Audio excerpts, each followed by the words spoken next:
I've always been fascinated by the paradoxes of divinity, and today I'm inviting you to join me on a journey into one of the most perplexing questions in theology.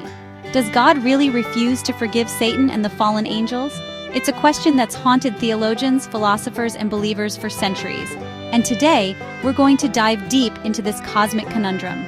So, grab your metaphysical thinking caps, and let's explore the boundaries of divine mercy together. Picture this: a heavenly realm bathed in divine light, and then chaos. The story of Satan's fall is like the ultimate cosmic drama, isn't it? But here's the thing, it's not just about one angel going rogue. It's about a fundamental choice that shook the very foundations of creation. Now, you might be wondering, what could possibly drive an angel to rebel against God? Well, that's the million-dollar question, isn't it? Pride, jealousy, a desire for power. The motivations ascribed to Satan are as varied as they are intriguing. Let's unpack that, shall we? When we talk about God's forgiveness, we're venturing into some seriously complex theological territory. It's a bit like trying to understand the entirety of the ocean by looking at a single drop of water. There's so much more beneath the surface. On one hand, we have this image of God as infinitely merciful, ready to forgive any transgression. But on the other hand, we have the concept of divine justice. But there's a twist. What happens when these two aspects of divinity seem to be in conflict? That's where our fallen angels come in, challenging our understanding of forgiveness at its very core. Now let's talk about angels for a moment. These aren't your cute little cherubs fluttering about on greeting cards. No, in theology, angels are seen as incredibly powerful, intelligent beings. And here's the kicker: they have free will. But their free will operates a bit differently from ours.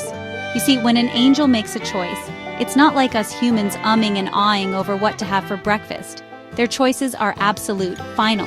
It's as if their very essence aligns with their decision. So when Satan and his followers chose to rebel, they weren't just making a bad decision. They were fundamentally altering their very nature. But don't just take my word for it. Let's look at what the Bible has to say about all this. Now, you might be surprised to learn that the Bible doesn't actually give us a neat, tidy account of Satan's fall. Instead, we have to piece it together from various passages. There's Isaiah 14, talking about a morning star, son of the dawn, being cast down to earth. Then we have Ezekiel 28, with its vivid description of a cherub cast out of the mountain of God. And of course, who could forget Revelation 12 with its cosmic battle and angels being hurled to earth? It's like a celestial jigsaw puzzle, and theologians have been trying to fit the pieces together for centuries. Now here's where things get really interesting. Can angels repent? It seems like a simple question, but oh boy, it opens up a whole can of theological worms. Some argue that angels, being purely spiritual beings, make choices with full knowledge and complete free will. Therefore, their choices are irrevocable. But here's the thing: if angels can't repent, does that mean God's forgiveness is limited? Or is it that forgiveness is always available, but some beings are incapable of accepting it? It's a bit like offering a fish a bicycle. The offer might be genuine, but the fish simply isn't equipped to take advantage of it. Let's bring in the big guns, shall we? Thomas Aquinas, that heavyweight of Catholic theology, had some pretty strong opinions on this matter. According to Aquinas, angels apprehend things instantly, in their entirety. There's no wavering, no second guessing. When they choose with their whole being. So in Aquinas' view, when Satan chose to rebel, it wasn't a momentary lapse in judgment or a bad day at the office. It was a complete and utter rejection of God, made with full understanding of the consequences. It's like the ultimate cosmic, you can't fire me, I quit moment, but on a scale that boggles the mind. Now you might be thinking, but wait a minute, isn't God supposed to be all-forgiving? And you'd be right to ask that. This is where we get into the nitty-gritty of divine attributes. God is often described as being both perfectly just and perfectly merciful. But how do these attributes play out when it comes to Satan and the fallen angels? It's a bit like trying to solve a cosmic Rubik's Cube. On one side, we have God's infinite mercy. On another, his perfect justice. And on yet another, the free will of his creations. How these all align in the case of the fallen angels is a question that's kept theologians up at night for centuries.